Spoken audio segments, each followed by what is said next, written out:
네, 반갑습니다. 이 시간에는 여러분들과 기단에 대해서 이야기를 해보려고 합니다. 자, 기단이 무엇이냐? 쉽게 얘기해서 공기의 커다란 덩어리를 얘기를 합니다. 이 덩어리 같은 경우는 이제 왼쪽 편과 오른쪽 편이 서로 성질이 다르다가 아니라 같은 성질을 가지고 있는 하나의 덩어리, 공기 덩어리를 이야기하는 것을 알 수가 있겠죠. 자, 정의부터 살펴보게 되면 넓은 지역에 걸쳐서 성질이 균일한 큰 공기 덩어리를 우리는 기단이다라고 얘기를 하는 거예요. 그런데 여기에서 이 공기 덩어리의 성질이란 무엇이냐? 굉장히 날카롭고 둥그렇고 이런 것이 성질이냐? 그게 아니라 자, 기온 그리고 습도 이 두 가지를 의미하는 겁니다. 기온이 얼마나 온난하냐, 한랭하냐, 혹은 이제 건조하냐, 다습하냐, 이렇게 두 가지씩 나눠서 이야기를 하는 것이 바로 기단의 성질이다라고 볼 수가 있겠죠. 자, 그래서 이 기단 같은 경우는 어느 지표면에서 맞닿아서 만들어진 공기 덩어리냐에 따라서 성질이 각각 달라지게 돼요. 자, 일단은 고緯도에서 만들어진 기단, 공기 덩어리 같은 경우는 고緯도니까 굉장히 추운 지역이죠. 그래서 한랭한 모습을 갖게 되고요. 자, 저緯도에서 만들어진 것은 아래쪽이기 때문에 적도가 가까이 아래쪽이기 때문에 당연히 따뜻하죠. 그러면 지표면도 따뜻한 반면에 이제 공기 덩어리도 마찬가지로 따뜻한 온난한 성질을 가지고 있다라는 거 알 수가 있습니다. 자, 그 다음에 이제 습도를 비교를 해보면 대륙과 해양으로 나눠볼 수가 있어요. 자, 대륙에서 만들어졌다라고 한다면 당연히 이제 대륙 습도가 없죠. 이제 물이 없기 때문에 이 기단의 같은 경우는 건조한 성질을 가지고 있고, 그 다음에 바다 근처에서 만들어진 바다의 상공에서 만들어진 공기 덩어리 같은 경우는 많은 수증기를 가져왔기 때문에 다습한 성질이 있다라고 볼 수가 있죠. 그래서 여러분들 그림에서 나눠서 보게 되면 이쪽입니다. 자, 그림에서 보게 되면은 우리나라를 중심으로 해서 이제 위아래로 나누는 거예요. 그래서 위쪽은 고緯도이기 때문에 여기 여러분들 교재에는 써 있을 거예요. 위쪽이 고緯도이기 때문에 한랭하다라고 볼 수가 있고요. 한랭, 그 다음에 아래쪽 같은 경우는 아래쪽에서 만들어진 기단 같은 경우는 이제 따뜻한 지역, 저緯도이기 때문에 온난하다라고 볼 수가 있겠죠. 온난 혹은 이제 고온이다라고 표현을 할 수가 있습니다. 자, 그 다음에 왼쪽과 오른쪽으로도 나눠보겠습니다. 지금 왼쪽 편 같은 경우는 우리나라를 기준으로 대륙이 발달되어 있기 때문에 왼쪽 편 같은 경우는 건조한 기단들이 많이 만들어질 거고요. 그 다음에 오른쪽 같은 경우는 이제 바다죠. 태평양이 존재하기 때문에 다습한 모습을 갖게 된다라고 얘기를 해줄 수가 있겠습니다. 자, 요렇게 기단들은 지표면이랑 만나서 다 지워졌어요. 자, 지표면이랑 만나가지고 이제 성질을 갖기 때문에 지표면의 성질과 일치한다는 특징을 알 수가 있죠. 그러면 우리나라 주변의 기단은 어떤 성질을 가지고 있느냐? 앞서서 공부한 것처럼 우리 4개의 단원으로 나눠 4개의 조각으로 나눠서 각각의 꼭지점마다 이제 각각의 기단들이 생성이 되고 각각의 대표적인 계절마다 기단들이 발생을 하게 돼요. 자, 먼저는 우리 겨울철 가장 큰 시베리아 기단부터 얘기를 해보겠습니다. 자, 우리나라의 북쪽이면서 서쪽 방향에 위치한 게 이제 시베리아 기단이다라고 볼 수 있죠. 대륙이면서 고緯도 지역이기 때문에 한랭하고 건조한 특징을 가지고 있고요. 겨울철에 주로 발생을 해요. 그래서 우리나라가 겨울철에 사만사온을 겪는다거나 아니면 서해안에 많은 이제 비와 눈이 온다거나 이런 것들이 이제 시베리아 기단 때문이다. 또 하나 시베리아 기단이 북서쪽에서부터 발생한 놈이죠. 그래서 얘가 우리나라에 영향을 줄 때는 북서쪽에서 불어오는 북서 계절풍이 우리나라에 불어들게 된다라고 얘기를 해줄 수가 있겠습니다. 자, 그 다음 두 번째는 북태평양 기단, 시베리아 기단만큼 커다란 기단이라고 얘기를 해줄 수 있죠. 우리나라를 기준으로 해서 이제 아래쪽이면서 바다 쪽 이제 우리 저위도 바다 쪽이다라고 얘기를 해줄 수 있어요. 자, 저위도이니까 고온의 성질을 가지고 있고요. 바다에서 만들어졌기 때문에 다습한 성질, 고온, 다습의 성질을 갖게 됩니다. 자, 얘 같은 경우는 여름철에 주로 발생을 하는데요. 자, 우리나라에 굉장히 덥고 습한 뭐 열대야라던가 이런 것들을 발생시키는 게 바로 북태평양 기단이다라고 얘기를 해줄 수가 있겠죠. 그리고 얘 같은 경우는 여름철에 쭉 올라오면서 세력이 강해지면서 우리나라에 영향을 주기 때문에 초여름에는 여기 아래쪽에 있는 오호츠크의 기단과 함께 서로 세력 다툼을 하게 되어 있어요. 자, 오호츠크의 기단 같은 경우는 초여름에 주로 기승을 부리는 기단이다라고 볼 수 있습니다. 초여름에는 오호츠크의 기단이 굉장히 힘이 세가지고 아래쪽으로 쭉 내려오는 반면 이제 북태평양 기단은 만나더라 하더라도 아직 힘이 약하기 때문에 여기에서 조금 우리나라 아래쪽에서 이제 서로 세력 다툼을 하다가 점점 이제 북태평양 기단의 힘이 세지면서 북상을 하게 되는 거죠. 이 두 개가 서로 세력 다툼을 하는 이 기단이 두 개가 만난 공기 덩어리가 두 개가 만난 것을 우리는 이제 장마 전선이라고 얘기를 하죠. 얘네들에 의해서 장마가 일어나게 되는 거예요. 초여름에 장마 현상이 일어나게 된다라는 거 알아두시면 될 것 같아요. 자, 오호츠크의 기단 조금 더 추가해 보면 오호츠크에는 우리 위쪽이면서 고위도이면서 이제 해양에서 만들어지게 돼요. 그래서 한랭 다습한 모습을 띠게 됩니다. 이렇게 알아두시면 돼요. 자, 그다음 마지막으로 양쯔강 기단을 얘기를 해주면 양쯔강 기단 같은 경우는 우리나라를 기준으로 해서 저위도이면서 이제 대륙 쪽에서 일어나게 돼요. 완전히 저 적도 근처의 저위도는 아니고 이제 중위도 근처 그 정도라고 얘기를 해줄 수가 있겠죠. 그래서 온난하면서 대륙에서 만들어서 건조한 특징, 온난 건조의 특징이 있다. 자, 얘 같은 경우는 위쪽에 있는 시베리아 기단보다는 조금 세력이 작으면서 이동성을 가지고 있어서 봄철이나 가을철에 기승을 부리는데 봄철과 가을철에 날씨 변화가 심한 것이 바로 요놈 때문이다라고 볼 수가 있겠죠. 그리고 또 하나는 봄철에 기승을 부리는 애가 누구냐면 황사죠, 황사. 자, 얘가 이제 우리 사막 지역, 중국의 사막 지역에 이제 녹았던 땅이 얼었다가 녹아내리면서 봄철에 녹아내리면서 여기에 있던 모래들을 불러일으켜서 우리나라를 싣고 오는 애가 바로 이 양쯔강 기단이다라고 볼 수가 있습니다. 마지막, 진짜 마지막. 자, 적도 기단이 있는데 얘 같은 경우는 여름철 태풍에 영향을 주는 애가 바로 적도 기단. 저위도이면서 바다에서 만들어졌으니까 당연히 고온 다습하겠죠. 이런 특징들 이제 지역, 발생 지역이 어디냐에 따라서 기온과 습도가 결정이 되고 그다음에 우리나라의 봄, 여름, 가을, 겨울 중에서 어느쯤에 영향을 주느냐 그러면 그 계절을 기억을 해 두셨다가 우리나라 계절이 어떤 대표적인 특징들 뭐 봄철에 황사라던가 여름철에 장마라던가 이런 특징들이랑 같이 연결해서 기억을 하시면 될 것 같습니다. 자, 기단은 여기까지고요. 우리 이 기단이 움직이게 될 거예요. 자, 그 자리에 그대로 머물러 있는 게 아니라 북태평양 기단도 우리나라로 오면서 세력을 키우죠. 그리고 오호츠크의 기단도 아래로 내려가면서 세력을 키우면서 서로 싸우기도 한다라고 얘기했어요.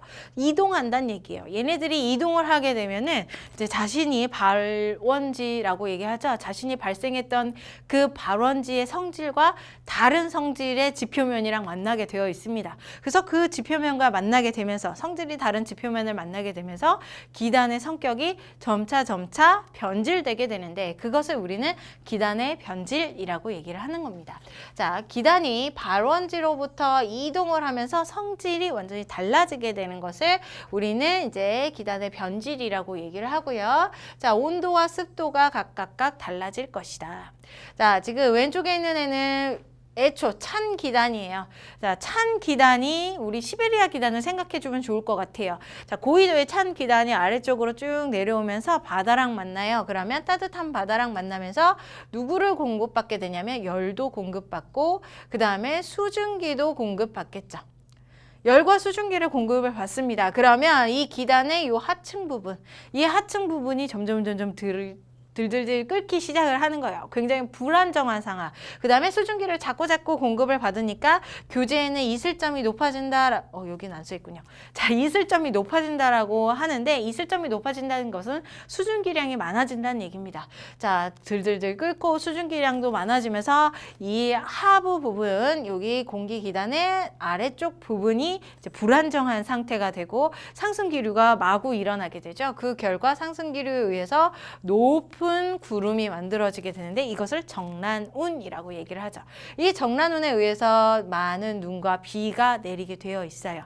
자, 우리나라를 기준으로 얘기를 해보면 얘가 시베리아 기단이 되는 거예요. 차고 건조한 기단. 시베리아 기단이 남하를 합니다. 그러면서 우리나라 서해안 쪽으로 오게 될 텐데 서해를 만나게 되는 거죠. 조금은 더 따뜻하고 그리고 습도가 있는 바다. 자, 이렇게 서해를 만나면서 서해안 쪽으로 올 때에 열과 수증기를 공급받으면서 정란운이 형성이 되고 그 결과 서해안 지역의 이제 지방에 이제 우리 시베리아 기단이 영향을 줄 때 많은 눈과 비가 내리게 되는 이런 기단 변질 현상이 나타나게 된다는 거예요. 자, 그 다음 따뜻한 공기가 또 움직일 수도 있겠죠. 아래쪽에 따뜻한 공기가 위쪽으로 올라올 겁니다. 자, 위쪽으로 올라오는데 이미 따뜻한 놈이기 때문에 바다를 건널 때 열의 공급은 없어요. 대신 이제 바다를 건너니까 수증기 공급은 존재하겠네요. 이슬점은 높아질 수 있어요. 수증기가 높아지니까. 대신 이제 가열은 되지 않죠. 그래서 점점점 이 하층이 냉각이 된다. 그러면 수증기는 많아져서 이제 구름이 형성될 수 있는 조건은 되지만 아래쪽이 냉각이 되면서 이제 조금 안정한 상승 활동이 좀 억제되는 효과가 나타나면서 구름이 만들어지되 높은 구름이 아닌 옆으로 퍼지는 구름, 충운형 구름이 나타나게 된다라는 거죠.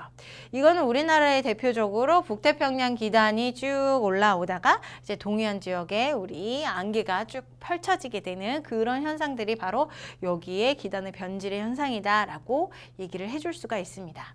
문제 풀어보도록 하겠습니다. 그림은 어느 날 우리나라 부근에 일기도를 나타낸 것이다 하고 있습니다. 자, 눈에 가장 띄는 것은 요 놈이죠. 요 놈. 지금 봤을 때 장마전선이 우리나라의 하부 쪽에 존재하고 있어요. 그래서 기억은 장마전선이다라는 거 알 수 있고요. 장마전선은 결과적으로 다른 이름은 우리 정체전선이라고 얘기를 해요. 두 개의 기단이 세력 다툼을 하면서 으쌰으쌰 움직이지 않고 있는 상황이기 때문에 정체 상태, 정체전선이라고 얘기를 하는 겁니다. 자, 그 다음 A 지역이 존재하는데 이 A 지역은 지금 등압선을 비교를 해봤을 때 이제 고기압 지역인 거 알 수가 있겠네요. 다른 등압선들보다는 훨씬 더 높은 지역에 존재하고 있기 때문에 자, 지금 보기부터 보겠습니다. 기억부터 겨울철 일기도이다. 아니요, 지금 장마전선이 보이고 있기 때문에 여름철인 거 알 수 있습니다. 자, 기억은 정체전선이다. 네, 장마전선이기도 하고 정체전선이기도 합니다. 자, A의 세력이 커지면 얘가 바로 고기압이고 이 고기압이 바로 북태평양 기단이에요. 자, 북태평양 기단이다. 그러면 이 북태평양 기단의 세력이 세지면 여기 아래쪽에 힘이 세지면서 오츠크의 기단을 치고 올려보내겠죠. 그래서 자, 남하한다가 아니라 북상한다라고 봐줘야 되겠습니다. 그러면 기억과 니은은 맞고 자, 기억은 틀리고 이것도 틀렸기 때문에 니은이 정답인 1번이 정답이 되겠습니다. 자, 문제 풀어보죠. 가는 겨울철 어느 날의 일기도이다. 나는 이날 A와 B 지점에서 측정한 높이에 따른 기온 분포이다 라고 얘기하고 있어요. 지금 겨울철이면서 여기가 우리나라이고 겨울철 고기압 시베리아 기단이 우리나라에 영향을 줄 거예요. 그 다음 A 지역과 B 지역이 있는데 A 지역이 조금 더 고위도이고 B 지역이 저위도이죠. 그러면 B 지역이 더 따뜻하고 A 지역이 더 춥겠다라는 거 알 수 있습니다. 그러면 여기에서 기온이 낮고 높기 때문에 이 높은 P가 B 지역인 거 알 수 있고 Q가 A 지역을 의미하는 걸 알 수가 있겠네요. 자, 기억. 기단이 A에서 B로 이동을 함에 따라서 북태평양 아니죠. 시베리아 기단. 자, 시베리아 기단이 위쪽에서부터 B 지역 쪽으로 쭉 이동을 하게 될 겁니다. 이동함에 따라서 기단의 하층부는 변질되겠죠. 왜 그러냐면 여기에 있는 따뜻한 바다를 지나면서 열과 수증기를 받기 때문에 그 결과 불안정해진다. 맞는 말이 되겠습니다. 자, 니은 A에서 측정한 기온의 분포는 더 낮기 때문에 Q 맞는 말이죠. 폭설이 내릴 가능성은 당연히 A 지역보다 변질된 이후인 B 지역, 서해안 지역이 더 큰 거 알 수가 있겠네요. 기억, 니은, 디귿 모두 다 정답이네요. 5번이 정답이 되겠습니다. 자, 문제 풀어보도록 하겠습니다. 가는 우리나라 주변의 기단 A, B, C, D를 얘기를 하고 있고 긴급 재난 문자입니다. 자, A부터 얘기를 해보면 얘는 시베리아 기단, 우리나라의 겨울철에 영향을 주는 놈이죠. 자, B 같은 경우는 오호츠크의 기단이고 얘 같은 경우는 초여름에 장마전선을 만들어주는 놈이다라는 거 알 수 있습니다. 자, C 같은 경우는 양쯔강 기단이고요. 얘는 봄이나 아니면 가을철에 우리나라에 영향을 주고 그 다음에 황사에도 영향을 주는 애. 자, 그 다음에 D가 북태평양 기단. 북태평양 기단 같은 경우는 고온 다습하면서 우리나라에 여름철에 영향을 준다. 그리고 오호츠크의 기단과 함께 작용을 하면서 장마전선을 만들죠.